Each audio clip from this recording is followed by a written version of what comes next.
ان الحمد للہ نحمده ونستعینه ونستغفره ونعوذ باللہ من شرور انفسنا ومن سیئات اعمالنا من يهده الله فلا مضل له ومن يضلل فلا هادي له واشهد ان لا اله الا الله وحده لا شريك له واشهد ان محمدا عبده ورسوله اما بعد فان خير الحديث كتاب الله وخير الهدي هدي محمد صلى الله عليه وآله وسلم وشر الأمور محدثاتها وكل محدثة بدعة وكل بدعة ضلالة وكل ضلالة في النار.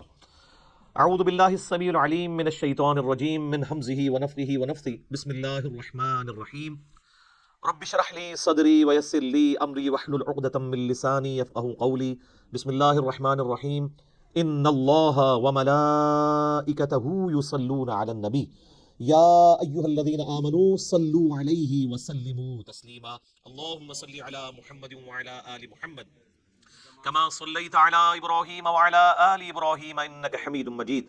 اللهم بارک علی محمد وعلى آل محمد كما بارکت علی ابراہیم وعلى آل ابراہیم انک حمید مجید.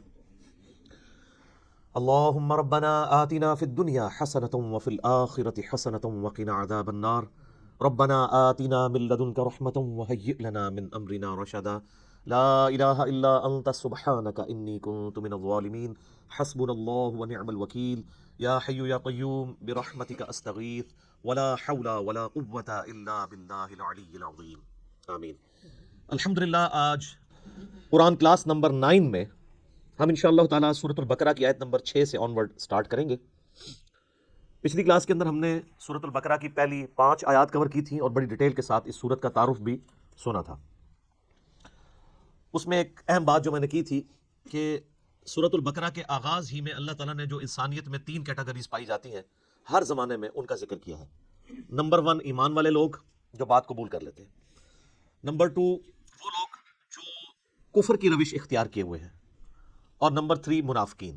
دنیا کا کوئی بھی انسان آپ اٹھا لیں وہ ان 3 کیٹیگریز میں کہیں نہ کہیں فال کر رہا ہوگا. یا وہ ایمان والا ہوگا یا وہ کافر ہوگا یا وہ منافق ہوگا. اب منافق میں بھی 2 قسم کے منافق ہیں. ایک وہ ہیں جو واقعتاً منافق ہیں جن کو ہم اعتقادی منافق کہتے ہیں, یعنی اوپر انہوں نے اسلام کا لبادہ اوڑھا ہوا ہے لیکن اندر سے وہ کفر چھپائے ہوئے ہیں اپنے اندر. ایسے لوگ بہت خطرناک ہیں اور ایسے لوگ صرف نبی صلی اللہ علیہ وآلہ وسلم کی مبارک زندگی ہی میں آئیڈینٹیفائی ہو سکتے تھے جب تک وحی کا سلسلہ جاری تھا. آج کی ڈیٹ میں ہم کسی کو منافق اعتقاداً تو نہیں کہہ سکتے. ہمیں نہیں پتا کہ اندر سے کوئی کیا ہے, ہم اس کے ظاہر کے اوپر بات کریں گے. لہٰذا یہ معاملہ تو اب قیامت تک کے لیے بین ہو گیا کہ کوئی مسلمان کسی دوسرے مسلمان اہل قبلہ کو اہل کلمہ کو منافق کہہ دے.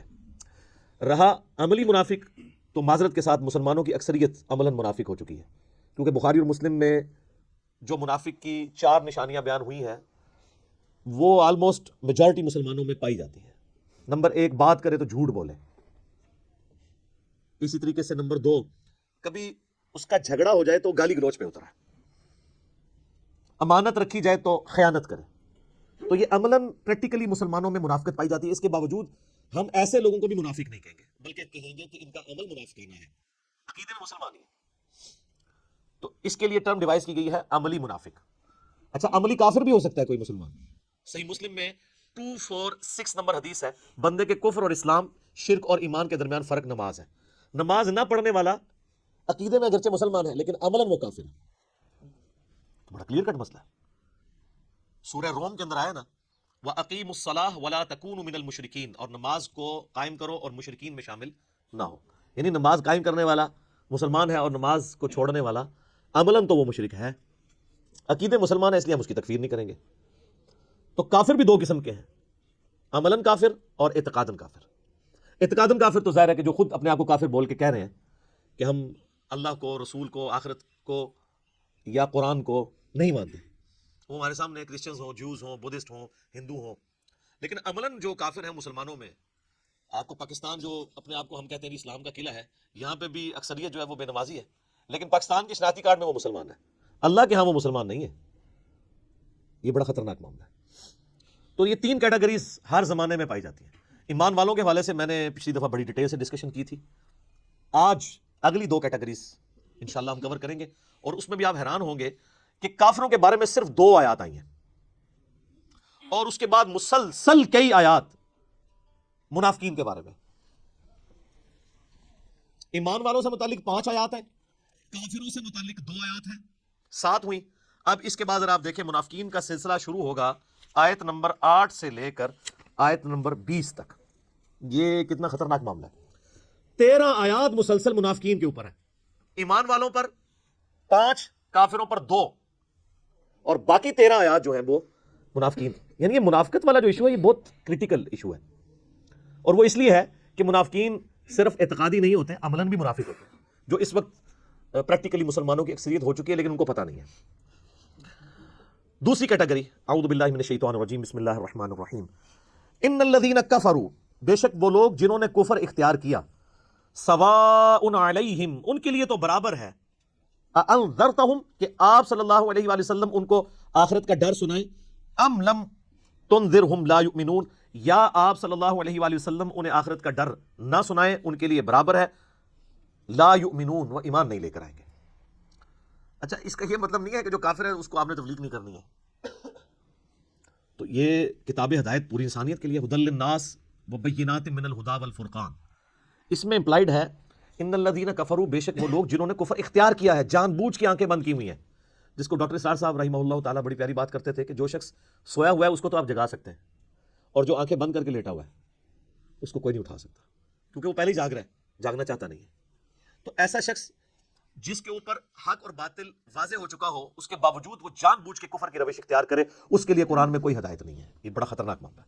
تو اس سے مراد وہ کافر ہیں کہ جو حق جاننے کے باوجود جان بوجھ کے اپنی قبیلے کی حمایت کے اندر, اپنے نسلی تعصب کے اندر, یا جیلسی فیکٹر کی وجہ سے, جس طرح یہودی تھے, نبی صلی اللہ علیہ وآلہ وسلم کو ماننے سے انکار کر دیا, وہ سب کے سب اس کیٹیگری میں فال کرتے ہیں. ان کے لیے اب آپ ان کو تبلیغ کریں نہ کریں, ان کے لیے برابر ہے, وہ ایمان نہیں لے کر آئیں گے. ختم اللہ علی قلوبہم, اللہ نے ان کے دلوں پر مہر لگا دی ہے, سیل کر دیا. یعنی سیل ہو گئی, اب کوئی چیز اس کے اندر داخل نہیں ہو سکتی.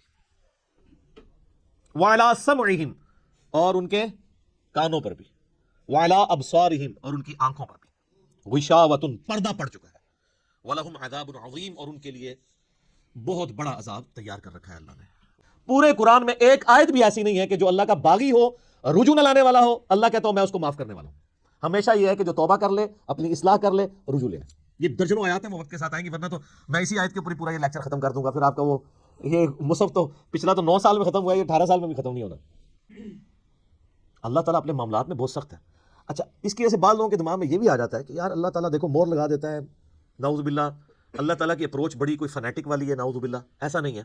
یہ ان لوگوں کے لیے جو جان بوجھ کے حق سے اناد کرتے ہیں, تو پھر اللہ تعالیٰ کہ غضب کا کوڑا ان پہ پڑتا ہے کہ یار ان کو بات سمجھ بھی آ گئی تھی, اس کے باوجود انہوں نے یہ کیا ہے, اب میں ان کو نہیں چھوڑوں گا, اب ان کے اندر ہدایت داخل بھی نہیں ہو سکے گی.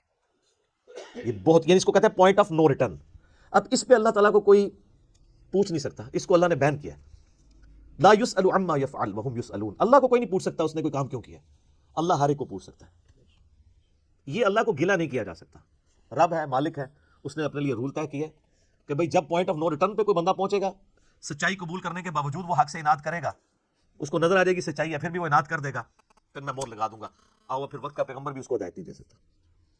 انک لا تہدی من احببت ولکن اللہ یہدی من یشاء. اے نبی, جس سے تم محبت کرتے ہو تم بھی اسے ہدایت نہیں دے سکتے, اللہ جسے چاہتا ہے ہدایت دیتا ہے. ہدایت کس کو دیتا ہے؟ والذین جاہدوا فینا لنہدینہم سبلنا. جو لوگ ہماری راہ میں کوشش کریں گے ان کے لیے ہم اپنی راہیں کھولیں گے. اس کائنات کی سب سے ایلیٹ چیز ایمان ہے, جس کے اوپر ہمیشہ کی کامیابیوں اور ناکامیوں کا فیصلہ ہونے والا ہے. تو آپ کیا سمجھتے ہیں کہ آپ کو یہ راہ چلتے فٹ پاتھ پہ گری پڑی مل جائے گی؟ اس کے لیے کوئی ایفرٹ پٹ نہیں کرنی پڑے گی.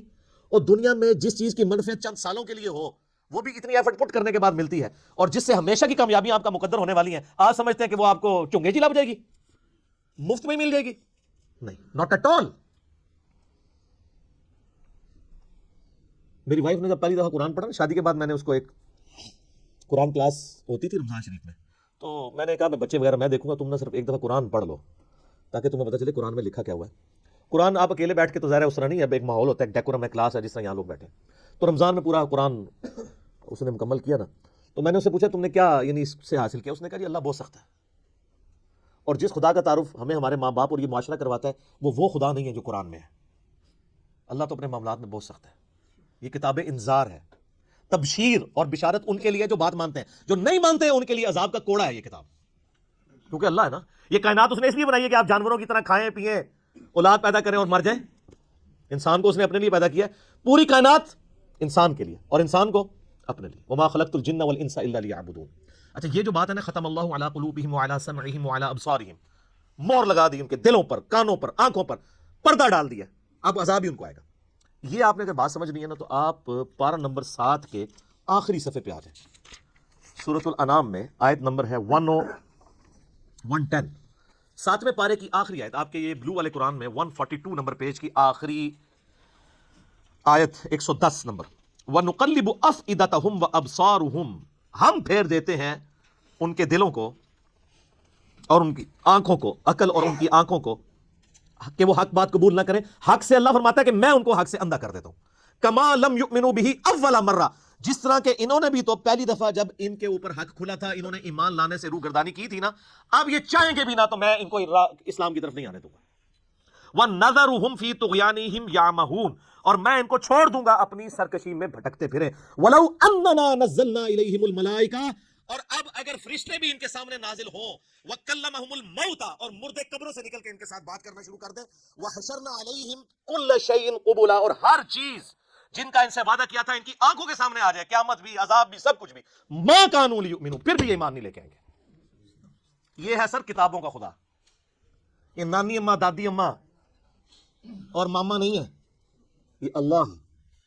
کتنی سختی ہے کہ فرشتے بھی. اب مجھے بتائیں کسی سے مردہ نکل کے قبر سے کہے کہ میری تو پھینٹی لگ گئی ہے، آپ کو تو پوری زندگی نیند نہیں آنی ہے، لیکن اللہ فرما رہا ہے پھر بھی ایمان نہیں لے کے آئیں گے. کر لو جو کہ یہ اللہ کہہ رہا ہے. آمین. الا ان شاء اللہ، ہاں اگر اللہ ہی چاہے زبردستی کسی کو اس طریقے سے ہدایت دے تو وہ الگ بات ہے. ولکن اکثرهم یجہلون، لیکن اکثر لوگ جہالت کا شکار ہیں. وہ اپنی وشفل تھنکنگز کے اندر، امانیہم جنہیں کہا گیا، وہ ان میں پھر رہے پھرتے رہے. اللہ تعالیٰ اپنے معاملات میں بہت سخت ہے میرے بھائیوں، اللہ کو سیریس لینے کی ضرورت ہے. ظاہر ہے اس کائنات کی ایک ہی حقیقت ہے، وہ اللہ ہے. اگر اس کو کوئی سیریس نہیں لیتا تو اللہ تعالیٰ کے لیے کیا ہے؟ وہ تو اپنے نبی سے 3 دفعہ قرآن میں کہلوا رہا ہے، قل انی اخاف ان عصیت ربی عذاب یوم عظیم. اے نبی تم فرما دو کہ بالفرض اگر میں بھی اپنے رب کی نافرمانی کروں تو مجھے خود اس بات کا ڈر لگا ہے کہ بڑے دن کا عذاب مجھے بھی آ پکڑے گا. جی سورۃ الانعام، سورہ یونس، سورہ الزمر، 3 سورتوں میں یہ ایک آیت 3 دفعہ آئی ہے. آپ مجھے بتائیں جو آپ کو کہتے ہیں جناب ہم بخشوا لیں گے، ہم اپنے مریدوں کو لے جائیں گے، اور تو کھنگن نہیں دینا کسی نے ہوتے، تو یہ اس لیے کہ نہ انہوں نے خود قرآن پڑھا ہوا ہے اور نہ آپ کو پڑھنے دیں گے، ورنہ آپ کا دماغ کھل جائے گا. وہ جی گاڈ از آل لونگ، یہ کرسچنس نے بھی ایک دھوکہ دیا ہے نا، گاڈ از آل لونگ. تو میں نے ان کو بھی پھکی دی تھی کہ اگر گاڈ از آل لونگ ہے اور وہ آل لونگ کا کنسیپٹ پھر صوفیاء کے ہاں ادھر مسلمانوں میں بھی داخل ہوا، وہ جی اللہ کو ہماری نمازیں چاہیے. اور سر اللہ نے کب کہا مجھے تمہاری نمازیں چاہیے؟ اللہ کہتا ہے تمہیں تمہارے لیے نمازیں چاہیے، اللہ کے لیے نہیں، اپنے لیے. گاڈ از آل لونگ، وہ آل لونگ اس کے لیے ہے جو اس کا بندہ بن جائے گا، باقی کے لیے نہیں. تو پھر میں نے ان کو دنیاوی طور پہ ایک الزامی جواب، اینٹی وینم پھکی دی ہے کہ بتاؤ تمہارے دشمن کی بھی بیوی ہو اگر کوئی اور اس کے چھوٹے چھوٹے 4 بچے ہوں، کیا تم اپنے دشمن کے لیے خواہش رکھو گے کہ اس کی بیوی چھوٹے چھوٹے 4 بچے چھوڑ کے مر جائے اور اس کے بچے سوتیلی ماں کے ہاتھوں پٹتے رہے، ان کے مینٹل ماڈلز تک بدل جائے؟ سارے کہیں گے نہیں نہیں جی. کیوں نہیں؟ دل پسیجتا ہے. اچھا آپ کا دل پسیجتا ہے اور آپ نے ہمیں یہ کہانی کرائی ہے کہ اللہ تعالیٰ ماں سے اتنے گنا اور دادی سے اتنے گنا اور نانی سے اتنے گنا محبت کرتا ہے، تو وہ اللہ روزانہ ہزاروں ایسی عورتوں کو موت کیوں دیتا ہے جن کے 4 چھوٹے چھوٹے بچے ہوتے ہیں؟ اس پہ ساروں کی زبانیں گنگ ہو جاتی ہیں. اگر وہ آل لونگ ہے کیوں موت دیتا ہے؟ پھر آپ تو اپنے دشمن کی بیوی کو بھی موت نہ دیں، وہ روزانہ ہزاروں ایسی ماؤں کو موت کیوں دیتا ہے جن کے چھوٹے چھوٹے بچے ہوتے ہیں؟ اس کا مطلب ہے آپ نے جو احساسات ڈیولپ کیے ہوئے ہیں کہ اللہ اپنے بندوں کے ساتھ یہ کرتا ہے، وہ نہیں ہے. اللہ اپنے احساسات کا اسیر نہیں ہے، اللہ کے وہ جذبات نہیں ہیں جو آپ کے ہوتے ہیں، وہ بے پرواہ ہے. ہاں جو اس کا ہو جائے نا اس کے لیے معاملہ الگ ہے.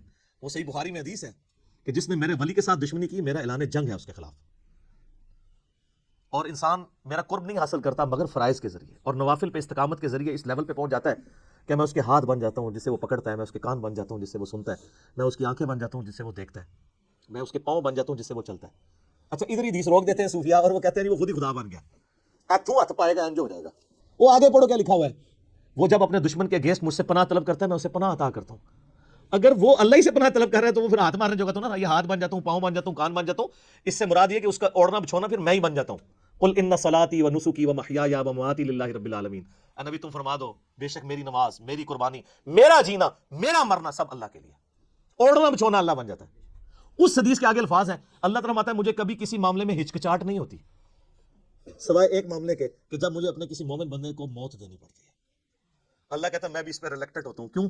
میرا بندہ موت کو ناپسند کرتا ہے، ظاہر ہے موت تو کسی کو بھی پسند نہیں ہے، انسان زندہ رہنا چاہتا ہے، اور یہ اللہ نے انسان کی کوالٹی رکھی ہے کہ اسے زندہ رہنے کی خواہش ہے۔ اسی لیے اولیاء اللہ بھی جب خطاب کر رہے ہو نا وہاں پہ سپیکر پھٹ جائے تو وہ بھی یوں کر جاتے ہیں، لا حول علیہم ولا هم یحزنون۔ کیوں کرتے ہیں؟ یہ نیچرل اللہ نے رکھا ہوا ہے۔ کسی اولیاء اللہ کو کہنا یہ سامنے یہ بٹ صاحب کے پاس جو بندوق بڑی خطرناک سی انہوں نے تانی ہوئی ہے، کسی اولیاء اللہ کو کہنا پڑھ لے کلمہ میں چلان لگاؤں، تو آپ دیکھ لیں اس کی کیا حالت ہوگی۔ یہ اللہ نے نیچرل رکھا ہوا ہے۔ موت تو اللہ فرماتا ہے کہ میں بھی ریلیکٹڈ ہوتا ہوں، وہ اپنی موت کو ناپسند کر رہا ہوتا ہے اور میں اسے موت دے کے اپنے پاس لانا چاہتا ہوں۔ پھر کیا ہوتا ہے؟ پھر تو وہ قرآن پاک میں سورہ حمیم سجدہ میں ہے نا کہ ایسے لوگوں میں پھر فرشتے نازل ہوتے ہیں، ان کو بشارت دیتے ہیں موت کے وقت۔ اور پھر سنن ابی داؤد میں، سنن نسائی میں بڑی ڈیٹیلڈ احادیث ہیں کہ جب ایمان والے کی موت کا وقت قریب آتا ہے تو باقاعدہ اس کو آمادہ کیا جاتا ہے کہ وہ خود کہہ کے نہ مرنا ہے۔ وہ جب سب کچھ دیکھتا ہے وہ کہتا ہے ٹھیک ہے جان دو، پہلے نہیں کہتا جان دو، بڑا مشکل کام ہے۔ پہلے کہنا کہ جان دو تو حضرت موسیٰ علیہ السلام تھپڑ کیوں مارتے ہیں اسرائیل کو؟ میرا وہ بھی کلپ چڑھا ہے نا بخاری مسلم میں حدیث ہے جو۔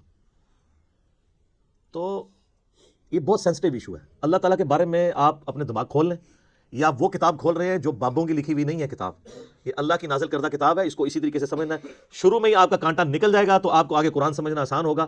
اللہ کے مزاج کو سمجھنا ہے آپ نے، اور یہ دماغ میں بات طے کر لینی ہے کہ بابوں کا خدا اور ہے اور کتابوں کا خدا اور۔ یہ آپ جو پڑھ رہے ہیں نا یہ وہ خدا ہے جس کا تعارف محمد رسول اللہ صلی اللہ علیہ وآلہ وسلم نے آپ کو کروایا ہے۔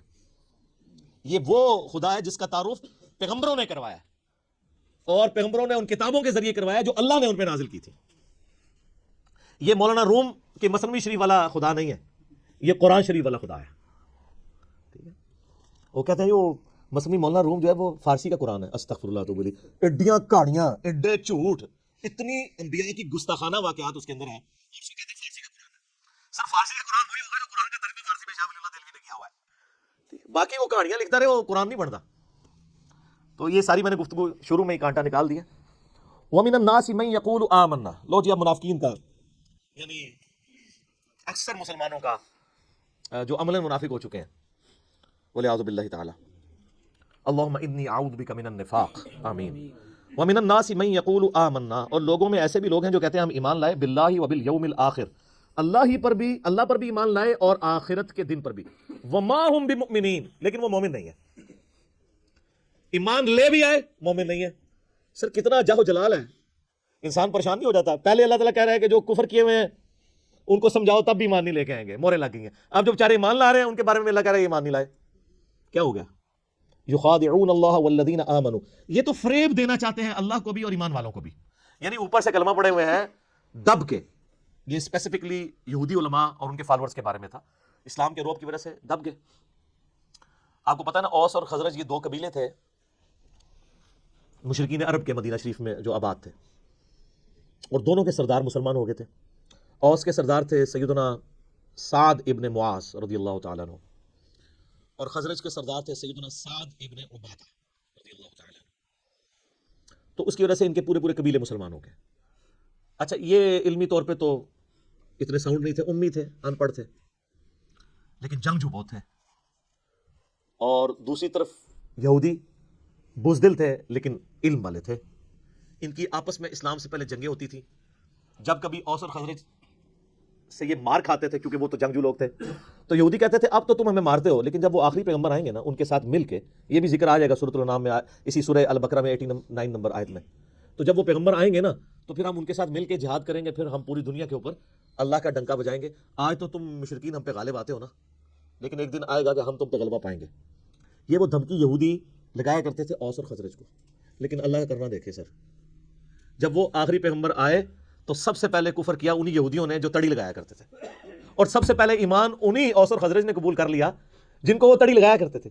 اوس اور خزرج جب حج کے لیے پہنچے نا تو ان میں سے کچھ لوگ نے آبزرو کیا، ان کا یار یہ وہی پیغمبر لگتے ہیں جن کے بارے میں ہمیں تڑی لگائی جاتی تھی، اس سے پہلے کہ یہودی ایمان لے آئے تم ہی ان پر ایمان لے آؤ، اور اللہ نے انہیں دنیا کا امام بنا دیا، اور وہ وہیں کے وہیں پڑے رہ گئے۔ اس کا مطلب ہے کہ اگر آپ کے پاس علم بھی ہے، نالج بھی ہے، لیکن آپ ہٹ درم ہیں، آپ کے اندر وقت کا پیغمبر بھی آ جائے آپ کو کوئی فائدہ نہیں ہونا. اور اگر آپ چٹے ان پڑھ ہیں، جاہل ہیں، لیکن حق قبول کرنے کا مادہ موجود ہے، تو سر آج بھی آپ کے لیے ہدایت لکھی ہوئی ہے. اوس اور خزرج نے اسلام قبول کر لیا، لیکن نبی علیہ السلام کی جو ہجرت مدینہ سے جسٹ پہلے اوس اور خزرج ایک یہودی عبداللہ ابن ابی کے اوپر متفق ہو چکے ہوئے تھے کہ اس کو ہم نے مدینہ کا سردار بنانا ہے. لیکن اللہ کی کرنی ہوئی کہ وہ دو جہاں کا سردار ہجرت کر کے مدینہ شریف آ گیا صلی اللہ علیہ وآلہ وسلم. تو ظاہر ہے وہ پیغمبر بھی تھے، پولیٹیکل لیڈر بھی تھے اور دینی لیڈر بھی تھے. تو عبداللہ ابن ابی کو کس نے پھر پوچھنا تھا؟ تو اس لیے اس کے دل میں یہ قلق تھا. تو اس نے پھر اس کا حال یہ سوچا کہ اب چونکہ منافق بزدل ہوتا ہے، منافق کی پہلی نشانی بزدل ہونا ہے. بزدل ہوتا ہے جبھی تو وہ حق بات قبول نہیں کرتا، دونوں پارٹیوں کو خوش رکھتا ہے. نفق عربی میں کہتے ہیں سرنگ کو. سرنگ کے دو حصے ہوتے ہیں نا، دونوں طرف نکلے ہوئے ہوتے ہیں. یعنی ادھر جب جائے گا تو کافروں کو خوش کرے گا، اسی تھوڑے نال ہاں جی. مسلمانوں کے پاس جائے گا تو مسلمانوں کو خوش کرے گا. کیوں کہ بھائی اگر وہ ایک پارٹی کے ساتھ لگے گا نا تو دوسری پارٹی کے ساتھ جب جنگ ہوگی یا جھگڑا ہوگا تو اس کی بھی لائف سٹیک پہ لگے گی. تو وہ تو ہوتا ہے اپنی لائف بچانے والا، اس لیے پھر منافقت اختیار کر لیتا ہے کہ جس پارٹی کا پلہ بھاری ہوگا میں اس کے ساتھ اٹیچ ہو جاؤں گا. تو دونوں کے ساتھ اپنی یاریاں لگا کے رکھی ہوتی ہے. جیسے یہاں پہ بھی ہمارے کئی بڑوں نے باہر یاریاں لگائی ہوتی ہیں، جب ادھر پٹتے ہیں تو فوراً جناب ریٹائر ہونے کی دیر ہے تو ٹکٹ کٹا کے باہر. آپ ادھر دیکھتے رہیں. ہاں جب وہ ادھر ہوتے ہیں تو آپ ان کی ماشاءاللہ حب الوطنی کے اوپر تقریریں سن لیں. امت کا جناب لگتا ہے پوری پاکستانی قوم کا درد ان کے دل کے اندر ہے. بعد میں پتہ نہیں کدھر قوم گئی کدھر گئی کوئی چیز، سب کا سب فارغ ہو جاتا ہے. تو یہ منافق بزدل ہوتا ہے. تو عبداللہ ابن ابی نے اوپر سے کلمہ پڑھ لیا. یہ نبی علیہ السلام کی مبارک زندگی کا سب سے نوٹوریس کریکٹر تھا، جو شروع سے لے کے آخر تک آپ کے لیے ایک ذہنی جو ہے وہ تکلیف کا باعث بنا. غزوہ تبوک کے بھی بعد یہ مرا، یعنی آپ علیہ السلام کی دنیا سے تشریف لے جانے سے کچھ عرصہ پہلے اس کو موت آئی ہے. پوری زندگی یہ تکلیف آپ کو اس کی وجہ سے اٹھانی پڑی ہے. وہ تو آگے سورہ توبہ آئے گی تو پھر اس کا ذکر تو چلے گا. اتنا ذکر تو آپ ابو جہل کا، ابو لہب کا اور ابو سفیان کا جو بعد میں مسلمان ہو گئے تھے رضی اللہ تعالیٰ عنہ، ان کا نہیں چلے گا جتنا عبداللہ ابن ابی کا. تو اس نے دیکھا کہ اچھا یار یہ تو اب پھر میں پھنس جاؤں گا، بہتر یہ ہے کہ میں بھی کلمہ پڑھ لیتا ہوں. اور صرف کلمہ نہیں پڑھا، کھڑپینچی بھی شروع کر دی. جمعے والے دن مسجد میں پہلے آ جانا اور ادھر ادھر صفحے صفحے سیدھی کرانا، یہ وہ جس طرح ہوتا ہے نا کوئی لوگوں کو کھڑپینچی کا شوق ہوتا ہے. تو یہ کام اس نے شروع کیا، لیکن اندر سے اسلام کی جڑیں کاٹی. ایسا کریکٹر تھا. تو اللہ تعالیٰ کہ یہ اصل میں یہ چاہ رہے ہیں کہ اللہ کو دھوکہ دیں. اللہ کو کیا دھوکہ دینا ہے؟ یہ نہ اللہ کو دھوکہ دے سکتے ہیں نہ ایمان والوں کو. وما یخدعون الا انفسہم، یہ تو اپنے آپ کو دھوکہ دے رہے ہیں. اور اس سے بڑا کیا ظلم ہوا ہے ان کے اوپر؟ خود انہوں نے کیا. وما یشعرون، انہیں شعور بھی نہیں ہے کہ یہ تو اپنے آپ کو دھوکہ دے رہے ہیں. اپنے آپ کو کیوں دے رہے ہیں؟ آخرت برباد کر رہے ہیں. ہمیشہ کی ناکامیاں ان کا مقدر ہونے والی ہیں. ہٹ درمی اور ضد کی وجہ سے انہوں نے حق کی دعوت قبول نہیں کی ہے. پہلے تڑی لگاتے تھے، بعد میں رہ گئے. ادھر بھی اس طرح ہوتا ہے نا جناب. آپ دیکھ رہے ہوتے ہیں یہ جب کوئی گستاخانہ کارٹون فلموں کا مسئلہ کوئی اس طرح کے ایشو اٹھتے ہیں تو آپ کو ماشاءاللہ جو لوگ توڑ پھوڑ کرتے ہوئے سڑکوں کے اوپر گاڑیاں جلاتے ہوئے نظر آتے ہیں نا، پریکٹیکل ان کی لائف یہ ہوتی ہے. ان کو پوچھیں تو ان میں سے کئی لوگ جمعے کی نماز بھی نہیں پڑھتے ہوتے، کیونکہ یہ کام کرنا بہت آسان ہے. اور معذرت کے ساتھ منافقین پھر بھی ان سے بہتر تھے. رکھ رکھاؤ کے لیے نمازیں وہ پڑھتے تھے. صحیح مسلم شریف میں حدیث ہے، عبداللہ بن مسعود کہتے ہیں کہ نبی علیہ السلام کے مبارک زمانے میں اگر کوئی بیمار آدمی بھی ہوتا اور دو بندوں کے سہارے وہ مسجد میں آ کے جماعت سے نماز پڑھ سکتا ہوتا تھا تو دو بندوں سے گھسٹتا ہوا مسجد میں آتا تھا کہ اسے منافق نہ شمار کر لیا جائے کہ یہ نماز گھر پڑھتا ہے. تو منافق بھی ماشاء اللہ تعالیٰ تکبیر اولیٰ کے ساتھ نماز پڑھا کرتے تھے. تو آپ مجھے بتائیں اس زمانے کے منافقین اور آج کے منافقین میں سے پریکٹیکلی ظاہر کے اعتبار سے کون سے بہتر منافق ہے؟ وہ والا ہی. نبی علیہ السلام کی مبارک داڑھی میں بم دکھایا ان خبیثوں نے اور کارٹون بنائے. کتنے مسلمان نوجوان ہیں جنہوں نے توڑ پھوڑ کی بجائے کہا کہ جی انہوں نے داڑھی میں بم دکھایا، لو جی آج ہم داڑھی کی نیت کرتے ہیں، نال ٹھوس. تو یہ ساری جذباتی ڈاکٹرین ہے. حق بات کے اوپر چلنا یہ بہت مشکل کام ہے. نعرے لگانا بہت آسان ہے. تو اللہ تعالیٰ یہ اپنے آپ کو دھوکہ دے رہے ہیں، ان کو شعور بھی نہیں. فی قلوبہم مرض، ان کے دلوں میں تھا مرض. فزادہم اللہ مرضا، اللہ نے بھی ان کا مرض اور بڑھا دیا. دیکھیں یہ سٹائل دیکھیں گفتگو کا. ہمیں لوگ کہتے ہیں میٹھی میٹھی باتیں کرو. اللہ نے ہمارے ان کے دل میں بیماری تھی، اللہ نے ان کی بیماری اور زیادہ کر دی. آپ کے حساب سے تو ہونا چاہیے تھا بیماری تھی، اللہ نے ان کو شفا دے دی. کتابوں کا خدا اور ہے اور بابوں کا خدا اور. اللہ بے پرواہ ہے، وہ بھیک نہیں مانگ رہا آپ سے کہ میرے اوپر ایمان لے کے آؤ. وہ تڑی لگا رہا ہے آپ کو. ایمان لاؤ گے تو ٹھیک، نہیں تو دوزخ میں جاؤ گے سیدھے. یہ ذہن میں رکھیں. وَلَهُمْ عَذَابٌ عَلِيمٌ، اور ان کے لیے دردناک عذاب ہے. کافروں کے لیے آیا بڑا عذاب اور اس کے لیے سخت لفظ ہے دردناک عذاب. بما كانوا يكذبون، بسبب اس کے کہ انہوں نے تکذیب کر دی. تکذیب کہتے ہیں کہ سچائی کو ماننے کے باوجود جھٹلا دینا. ان کو تو پتا تھا کہ یہ وہی پیغمبر آخر الزمان ہیں جن کی نشانیاں اولڈ ٹیسٹمنٹ اور نیو ٹیسٹمنٹ کے اندر موجود ہیں، تو انہوں نے کیوں انکار کیا؟ اچھا دیکھ لیں، اللہ تعالیٰ بھی امیین پہ اور جو اہل علم ہے ان میں غصہ میں فرق کرتا ہے. ان کے اوپر کیوں غصہ زیادہ ہے؟ یہ مولوی تھے، یہ دونوں سارا کے علماء تھے نا، یہ ان کی پبلک کی تو بات نہیں ہو رہی ہے نا، کہ ان کو تو پتا تھا کہ یہ وہی نبی ہیں، انہوں نے کیوں نہیں بات قبول کی؟ آپ ایک جاہل آدمی کو کسی حد تک بینیفٹ آف ڈاؤٹ دے سکتے ہیں، لیکن ایک عالم وہ اس طرح کی حرکت کرے اس کو بینیفٹ آف ڈاؤٹ نہیں ملے گا. کیوں؟ وہ عزت بھی تو عام بندے سے زیادہ ویل کر رہا ہے نا. کل کو جب اس کا سکینڈل نکلے گا پھر اس نے یہ نہیں کہنا کہ جی جناب وہ اگر داڑھی والے یہ برا کام کرتے ہیں تو بغیر داڑھی والے بھی تو کرتے ہیں نا، ان کو کیوں نہیں میڈیا اچھالتا؟ اس لیے کہ سر بغیر داڑھی والا دین کے نام کے اوپر چندے اور بینک بیلنسز اور عزت کے ٹوکرے بھی تو انجوائے نہیں نہ کر رہا. تو سر پھر چوپڑیاں نالے دو تو نہیں ہونگی ہے نا. آپ پراٹھا کھانا چاہتے ہیں وہ بھی دو، اس طرح تو نہیں ہوگا نا. تو دین کے نام کے اوپر جب آپ کھا رہے ہیں تو سر پھر جب آپ دین کے لیے دھبا بنیں گے تو آپ کی بے عزتی دوسرے لوگوں کی نسبت زیادہ ہی ہوگی. یہ لاجیکل ہے. اور سر قرآن میں تو سورۃ العذاب میں ہے نبی کی بیوی ہو تم عام عورتوں کی طرح نہیں ہو، اگر تم نے بے حیائی کی تمہیں دگنا عذاب دیا جائے گا. کیوں؟ سٹیٹس ایسا ہے تو تمہارا سٹیٹس بھی ایسے ہی ہے. وَإِذَا قِيلَ لَهُمْ لَا تُفْسِدُوا فِي الْأَرْضِ، اور جب ان سے کہا جاتا ہے کہ مت فساد کرو زمین میں، قَالُوا إِنَّمَا نَحْنُ مُصْلِحُونَ، وہ کہتے ہیں ہم تو صرف اصلاح کا ارادہ رکھتے ہیں. یعنی یہ اللہ کہہ رہا ہے یہ فساد کر رہے ہیں. کیوں فساد یہ کر رہے ہیں؟ کہ اوپر سے ایمان قبول کیا ہوا ہے، ایمان والوں کو دھوکہ دے رہے ہیں، کافروں کے ساتھ بھی پینگیں بڑھائی ہوئی ہیں اور اندر سے جڑیں کاٹ رہے ہیں، اور کل کو جب جہاد کا موقع آئے گا تو یہ جو ہے وہ حصہ نہیں لیں گے. اور یہ ہوا ہے آپ دیکھ لیں غزوہ احد کے اندر 700 لوگ لے کے وہ لادہ ہو گیا تھا عبداللہ ابن ابی، 300 لوگ لے کے. ٹھیک ہے جی. تو وہی عبداللہ ابن ابی نے جب یہ حرکت کی تو عبداللہ ابن مسعود کہتے ہیں کہ اللہ کی قسم اگر غزوہ احد سے پہلے مجھے کوئی پوچھتا کہ رسول اللہ کے صحابہ میں کوئی منافق بھی ہے تو میں کبھی نہ یہ بات مانتا، کیونکہ ساری ماشاءاللہ تکبیر اللہ سے نماز پڑھ رہے ہیں. یہ تو موقع ہے پتہ لگا کون کون محبوب کی امت سے ہے. یہ ویسے کہہ دینا تو آسان ہے، جو کچھ بھی ہے تیرے محبوب کی امت سے ہے. یہ تو دودھ دہی کا کاروبار جب کرتے ہوئے پانی ملا رہا ہوگا پھر پتہ چلے گا نا کہ محبوب کی امت سے ہے کہ نہیں. جس نے ملاوٹ کی وہ ہم میں سے نہیں. صحیح مسلم کی حدیث. تو اللہ تعالیٰ فرماتا ہے کہ جب انہیں کہا جاتا ہے فساد مت کرو تو وہ کہتے ہیں ہم تو اصلاح کا ارادہ رکھتے ہیں، صلح صفائی سے چلنا چاہیے، کیونکہ منافقین ظاہر ہے چونکہ بزدل ہوتے تھے، جہاد کے بھی بڑے مخالف ہوتے تھے. اور جب نبی علیہ السلام نے آپ کو پتہ ہے غزوہ بدر سے پہلے بھی آپ نے 8 مہمات روانہ کی تھی تاکہ عرب کے لوگوں کی لائف لائن کاٹی جائے، کیونکہ انہوں نے مسلمانوں کی ساری جائیدادوں پہ قبضہ کر لیا تھا. تو نبی علیہ السلام نے اس کے بدلے کے طور پر، اور یہ غزوہ بدر میں بھی ہوا، وہ آگے چل کے سورۃ الانفال میں آ جائے گا، تو کہتے تھے یہ لڑائی جھگڑے کا کوئی فائدہ نہیں ہے، بس میٹھی میٹھی باتیں. سر میٹھی میٹھی باتیں کرنے سے کبھی بدماش اپنی پوسٹ چھوڑیں گے؟ آج کافر کہتے ہیں جی اسلام نے تلوار کے زور کے اوپر رومن اور پرشین امپائر اکھاڑی ہے، تو سر پھر کس طرح اکھاڑتے؟ تلوار کے بغیر بدماش اپنی جگہ چھوڑتا ہے؟ نہیں. اسلام نے یہ جو نیا دور شروع کیا ہے وہ تلوار کے زور پہ کیا. سورہ توبہ کی آیت نمبر 14 ہے کہ اللہ تعالیٰ صحابہ کرام سے کہتا ہے ہم تمہاری تلواریں ان کے اوپر مسلط کریں گے. صدیوں سے بیٹھے ہوئے بدماش کیسے اکھاڑے جائیں گے؟ تو یہ جہاد اور قتال کے پیچھے حکمت یہ تھی.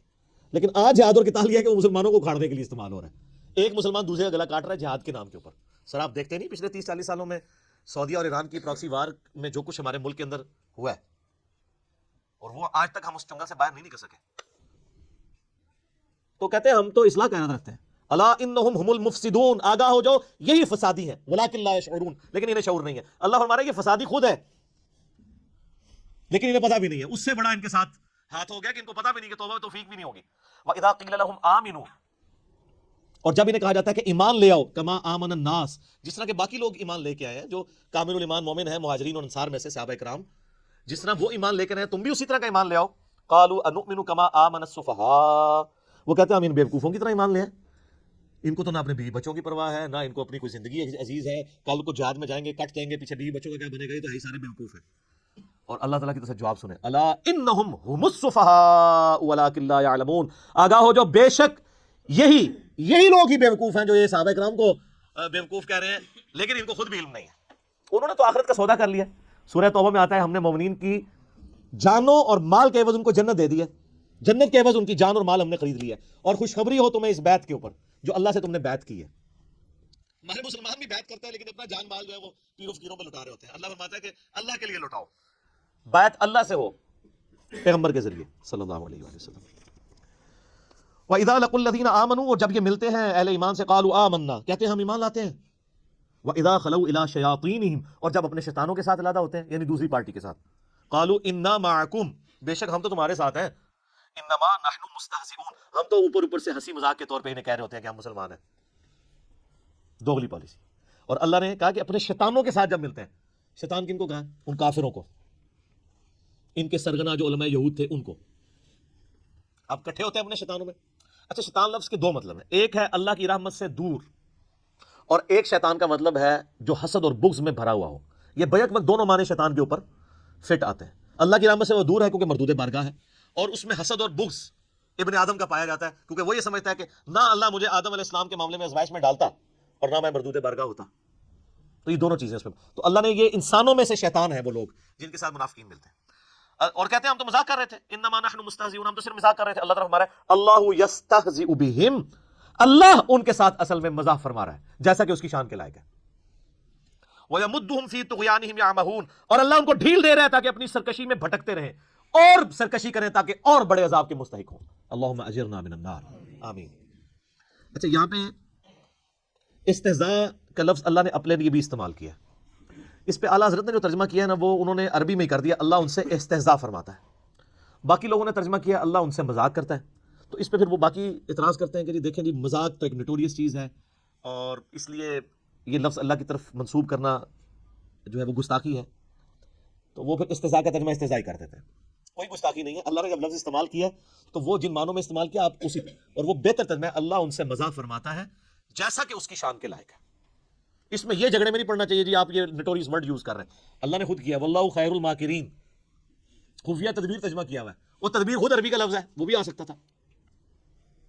اولئک الذین اشتروا الضلالۃ بالہدی، اللہ فرماتا ہے یہ ہے وہ منافق جنہوں نے خرید لی ہے گمراہی ہدایت کے بدلے میں. ہدایت بیچ دی اپنے ہاتھوں سے، مفت کی ہدایت ملی ہوئی تھی اور گمراہی خرید لی. فما ربحت تجارتهم وما كانوا مهتدین، تو اب ان کو یہ تجارت نفع نہیں دے گی اور نہ وہ ہدایت پہ کبھی آئیں گے. انہوں نے یار دیکھیں بالکل کوئی شخص دریا کے کنارے پہ ایسا مر جائے تو کتنے بڑا بدبخت ہے. محمد رسول اللہ دنیا میں جلوہ افروز ہوں، اللہ کے ریپریزنٹیٹو، ہر لحاظ سے حجت تمام ہوئی ہو، ان کی موجودگی میں بھی کوئی کفر کی موت مر جائے، اس سے بڑا کون بدبخت ہو سکتا ہے. تو اللہ فرماتا ہے انہوں نے تو ہدایت آئی ہوئی اپنے ہاتھوں سے دے کے گمراہی خرید لی ہے اور اب ان کو ہدایت نہیں ملنی ہے. اب دو مثالیں اللہ تعالیٰ نے بیان کی ہیں بڑی مزیدار منافقین کے بارے میں. پہلی مثال سنیں، مثلہم کمثل الذی استوقد نارا، ان کی مثال اس طرح ہے جیسے کوئی شخص آگ روشن کرے، فلما اضاءت ما حولہ، اور جب ہر چیز روشن ہو جائے اس آگ کی وجہ سے جتنی اس ماحول میں ارد گرد ہے، ذهب اللہ بنورہم، اللہ تعالیٰ ان کی آنکھوں کا نور ہی لے جائے، وترکہم فی ظلمات لا یبصرون، اور ان کو اس گھپ اندھیرے میں رہنے دے جہاں ان کو کچھ سجائی نہ دے.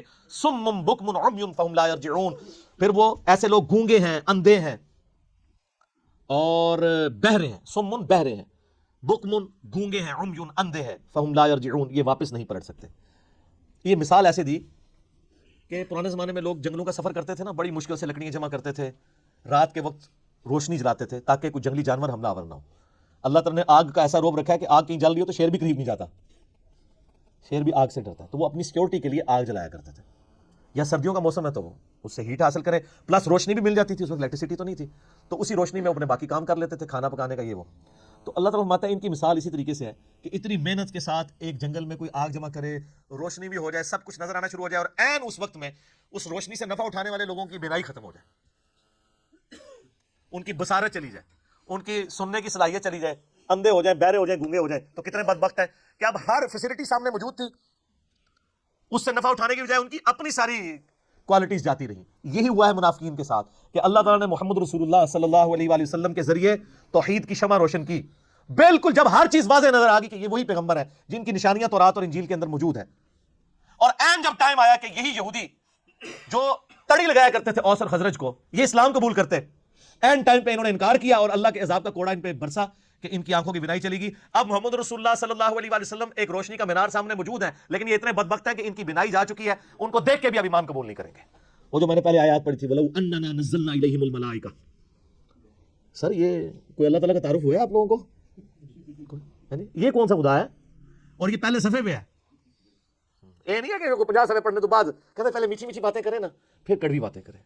نہ، میٹھی باتوں سے کبھی بات سمجھ نہیں آتی ہے. دوسری مثال، او کصیب من السماء فیہ ظلمات ورعد، یا پھر ان کی مثال ایسی ہے کہ آسمان سے بادلوں سے می برس رہا ہو، بڑی تیز بارش ہو رہی ہو، فیہ ظلمات و رعد و برق، اور اس بارش کے موسم کے اندر اندھیرا بھی چھایا ہوا ہو کالے بادلوں کی وجہ سے، اور گرج بھی ہو، اور بجلی بھی چمک رہی ہو، یعنی ایک طوفانی موسم ہو۔ یجعلون اصابعهم فی آذانہم من الصواعق حذر الموت، اور ٹھونستے ہیں یہ لوگ اپنی انگلیاں اپنے کانوں میں کڑک کے باعث موت کے ڈر سے۔ واللہ محیط بالکافرین، حالانکہ اللہ ایسے کافروں کو گھیرے ہوئے ہے۔ یکاد البرق یخطف ابصارہم، قریب ہے کہ بجلی اچک لے ان کی بینائی کو۔ کلما اضاء لہم مشوا فیہ، جب کبھی وہ بجلی چمکتی ہے تو اس بجلی کی چمک کی وجہ سے وہ روشنی جو آتی ہے اس روشنی میں چلنا شروع کر دیتے ہیں، کیونکہ گپ اندھیرا ہے کالے بادلوں کی وجہ سے، دن کے وقت بھی ہو جاتا ہے رات کے وقت بھی، اس روشنی کے سے تھوڑا سا راستہ نظر آتا ہے تو چلنا شروع کرتے ہیں۔ وَإِذَا أَظْلَمَ، اور جب وہ اس پہ اندھیرا چاہتا ہے، علیہم، اس پر، ان پر، قاموا، تو کھڑے ہو جاتے ہیں۔ وَلَوْ شَاءَ اللَّهُ لَذَهَبَ بِسَمْعِهِمْ وَأَبْصَارِهِمْ، اور اگر اللہ چاہتا تو ان کی سماعت بھی لے جاتا اور ان کی بصارت بھی، کانوں اور آنکھوں سے انہیں محروم کر دیتا۔ ان اللہ علی کل شیء قدیر، بے شک اللہ تعالیٰ ہر چیز کے اوپر قدرت رکھتا ہے۔ یہ بڑی امپورٹنٹ مثال ہے۔ اللہ تعالیٰ نے مثال دی ہے کہ منافقین جو ہے نا وہ دین پہ کنارے کنارے چلتے ہیں۔ سورہ حج میں بھی آیت ہے کہ یہ کنارے کنارے چلتے ہیں، جس طرح آج کل مسلمانوں کی اکثریت ہے۔ اگر کوئی نوجوان بچہ دین کے اوپر چلنا شروع کرتا ہے، وہ کہتے ہیں یار کیا تو نے جوانی میں روگ لگا لیا، داڑھی رکھنی کو ضروری ہے، بس اپنی چپ کر کے نماز پڑھو۔ جو تھوڑے اور لبرل ہیں وہ کہتے ہیں نماز ہی پڑھنی ہے نا، گھر ہی پڑھ لو، کیوں فنیٹک بن رہے ہو؟ حالات و واقعات جب فیور میں ہو تو سب ٹھیک، جیسے ہی مشکل آئے تو ساتھ ہی وضو ٹوٹ گیا۔ تو منافقین کے بارے میں اللہ تعالیٰ ہمارے ان کی مثال ایسی ہے کہ یہ اللہ تعالیٰ کی طرف سے می برس رہا ہے، اللہ کی رحمت کا، نبی علیہ السلام کی موجودگی ہے، اللہ کی طرف سے وہی آسمان سے نازل ہو رہی ہے، لیکن یہ وہی خالی وہی نہیں آ رہی ہے، اس کے ساتھ پھر جہاد کی اور قتال کی تکلیفیں بھی جڑی ہوئی ہیں، معاشرے کی جو پابندیاں وہ بھی جڑی ہوئی ہیں، باپ کو بیٹے سے الگ ہونا پڑے گا، بھائی کو بھائی سے الگ ہونا پڑے گا۔ ابھی منافقین کا حال یہ، چونکہ یہ تو دنیا دار ہوتے ہیں، جب ان کے اوپر کوئی مصیبت آتی ہے نا تو ٹھٹک کے کھڑے ہو جاتے ہیں، دین پہ چلنے سے انکار کر دیتے ہیں، اور جب حالات سازگار ہوتے ہیں تو چلنا شروع کر دیتے ہیں۔ تو یہ مذبذبین بین ذالک، اس کے درمیان یہ اوسیلیٹ کرتے رہتے ہیں، حالات سازگار ہوں تو دین پہ چلیں گے، اور جیسے ہی مشکل وقت آئے گا ٹھٹک کے کھڑے ہو جائیں گے۔ تو یہی اکثر لوگ کرتے ہیں یہ دین کے معاملات۔ اب آپ دیکھ لیں، جب دین پہ چلنا آسان ہو تو سارے بڑے خوش ہیں، جب دین کے اوپر چلنا مشکل ہو جائے تو بڑے بڑے ایمان والوں کے بھی وضو ٹوٹ جاتے ہیں۔ تو منافقین کا بھی یہی حال تھا، وہ آپ آگے چل کے دیکھیں گے، جہاد کے اندر بھاگتے تھے، اور جب کبھی کامیابی ہو جاتی تھی کہتے تھے مال غنیمت میں سے ہمیں بھی حصہ دیں، ہم نے بھی جانا ہی تھا، بس وہ کوئی مجبوری ایسی ہوگی۔ اور جب کبھی مسلمان شہید ہو جاتے ہیں، جس طرح غزوہ احد کے اندر ہوا، تو پھر اکیلے کہتے ہیں شکر ہے اسی پہلے ہی نہیں نال گئے۔ یہ سیم کریکٹر آج بھی مسلمانوں کے اندر موجود ہے، دین پہ کنارے کنارے۔ اور اس میں معذرت کے ساتھ سب سے بڑے مجرم ہمارے ماں باپ ہیں، اور ان کے ماں باپ، اور ان کے ماں باپ، جنہوں نے ہمیں بابوں کا دین دیا، کتابوں کا دین نہیں بتایا۔ اور اس سے بڑے مجرم آج کل کے وہ وائزین ہیں جو آپ کو یہ کہانیاں کراتے ہیں کہ آپ دین پہ چلیں تو انشاءاللہ سارے مسئلے حل ہو جائیں گے۔ سر یہ قرآن کی کس آیت میں لکھا ہوا ہے دین پہ چلنے سے آپ کے سارے مسئلے حل ہو جائیں گے؟ تو صحابہ کرام کے تو مسئلے کوئی نہیں حل ہوئے، ان کو تو جنگوں کی تکلیفوں سے گزرنا پڑا۔ ابو عبیدہ ابن جرح جنہوں نے یرموک کے اندر رومن امپائر کو گرایا، وہ تو تعاون کے مرض میں پھوڑوں پورے جسم میں پھوڑے نکلے اور اسی حالت میں دنیا سے وہ گیا۔ ان کی تو تکلیفیں کوئی نہیں، ان کو دعائیں نہیں آتی تھیں، ان کو وظیفے نہیں آتے تھے۔ اللہ کے محبوب صلی اللہ علیہ وآلہ وسلم کو اپنی 3 جوان بیٹیاں اپنی زندگی میں دفنانی پڑی، چوتھی کے بارے میں بتا دیا گیا یہ بھی آپ کی وفات کے 6 مہینے کے بعد فوت ہو جائے گی۔ 4 بیٹے بچپن میں فوت ہو گئے، 2 بیٹیوں کو ایک ہی دن طلاق ہو گئی۔ تو اللہ کے نبی کی مشکلات کیا دنیاوی آسان ہو گئی تھی؟ صحابہ کرام کی دنیا میں کیا تکلیف آسان ہو گئی تھی؟ تکلیف جھیلنا آسان ہوگا، تکلیفیں کوئی نہیں ختم ہونی۔ ایک کنو کاٹ لو گل، وہ آسان اس لیے ہو جائے گا ان اللہ مع الصابرین، اللہ آپ کو صبر کی توفیق دے دے گا، بس تکلیفیں دور کوئی نہیں ہونی۔ یہ آپ کو کہانیاں کرا رہے ہیں لوگ، پھر لوگ رابطہ کرتے ہیں وہ جی جناب جب سے دین پہ چلے ہیں کاروبار خراب ہو گیا، تو ہمیں تو بتایا گیا تھا کاروبار چمکے گا، کہانی کرائی گئی تھی۔ ایسا تو نہیں ہوگا، مشکلات آئیں گی۔ جامع ترمذی میں ابو داؤد میں حدیث ہے کہ سب سے زیادہ تکلیفیں اللہ تعالیٰ کی طرف سے پیغمبروں پہ آتی ہیں، اس کے بعد ان پہ آتی ہیں جو ان کے بعد سب سے بڑھ کے اللہ کو محبوب ہوتے ہیں، اور اس کے بعد ان پہ آتی ہیں جو ان کے بعد سب سے بڑھ کر اللہ کو محبوب ہوتے ہیں۔ حتیٰ کہ انسان پہ تکلیفیں آتی رہتی ہیں اور اس کے بدلے اللہ اس کے گناہ معاف کرتا رہتا ہے، اور جب وہ دنیا سے اٹھایا جاتا ہے تو پاک و صاف اٹھایا جاتا ہے۔ سر پھر آپ دیکھ لینا، اسی لیے المستدرک الحاکم میں جب سیدنا ابو ذر غفاری رضی اللہ تعالیٰ عنہ کا چیپٹر بعد ہے نا امام حاکم نے، تو پہلی حدیث یہی لے کے آئے ہیں جو میں نے بیان کی ہے کہ سب سے زیادہ تکلیفیں کس پہ آتی ہیں؟ انبیاء پہ، اس کے بعد ان کے اوپر آتی ہیں جو انبیاء کے بعد وہ یہ بتانا چاہ رہے تھے کہ ابو ذر غفاری کی پوری زندگی غموں سے عبارت ہے، تو کوئی یہ نہ سمجھے کہ ان پہ غم کیوں ہے، تو وہ اس لیے کہ یہ انبیاء کے بعد سب سے بڑھ کر اللہ کو محبوب بندوں میں سے ایک بندہ تھا، اور میرا کلپ بھی آپ ذرا یوٹیوب پہ ایک اشکبار آنکھوں سے سننے والا کلپ ہے سیدنا ابو ذر غفاری صادق کے نام سے، تو آپ کو پتہ چلے کہ ان کی زندگی میں ان کو کیسی مشکلات اٹھانی پڑی. تو تکلیفیں جڑی ہوئی ہیں، ان کی تکلیفیں تو کوئی دور نہیں ہوئی ہے. سیدنا ابو ذر غفاری رضی اللہ تعالیٰ عنہ کی، ان اللہ علی کل شیء قدیر، بے شک اللہ تعالیٰ ہر چیز پر قدرت رکھتا ہے. اللہ کی قدرت یہ بھی ہے کہ کسی کو زبردستی ہدایت دے دے، لیکن اس نے فیصلہ یہی طے کیا کہ جو کوشش کرے گا نا، پہلی کوشش آپ نے کرنی ہے. انا ہدیناہ السبیل اما شاکرا و اما کفورا، ہم نے راستہ ہدایت کا واضح کر دیا، اب تمہاری مرضی ہے، چاہے تو شکر گزاری کی روش اختیار کرو، خواہ نہ شکری کی. اللہ نے زبردستی ہدایت کوئی نہیں دینی، یہ اس کی ضد ہے، اس نے اپنا رول ہی ایسا رکھا. ابو الحکم تھا ابو جہل، حکمت کا باپ، سارے فیصلے کرتا تھا وہاں کے بڑے بڑے، سمجھ لیں وہاں کا چیف جسٹس تھا. اور اسی کے غلام ہے سیدنا یاسر، سیدہ سمیہ ان کا بیٹا عمار بن یاسر رضی اللہ عنہم اجمعین وعلیہم السلام اجمعین ورحمہم اللہ اجمعین. لیکن آپ دیکھ لیں اس ابو جہل کو ہدایت کو نہیں ملی ہے، سیدہ سمیہ کو مل گئی، سیدنا یاسر کو مل گئی، اور ایسی ہدایت ملی کہ جان بھی انہوں نے اپنی لٹا دی، اسلام کے پہلے شہید بنے، اور ابو جہل کو بات ہی نہیں سمجھ آئی. امیہ ابن خلف کو سمجھ نہیں آئی، ان کے غلام کو سیدنا بلال کو سمجھ آ گئی. تو جو کوشش کرے گا اس کے لیے ہدایت ہے، ورنہ کوئی ہدایت نہیں ہے، سیدھی سیدھی چنڈی جڑی اللہ کی طرفوں، بالکل کنو کاٹ لو گل. اللہ تعالیٰ سے دعا ہے جو حق بات میں نے کہی اللہ تعالیٰ ہمارے دلوں میں راسخ فرمائے.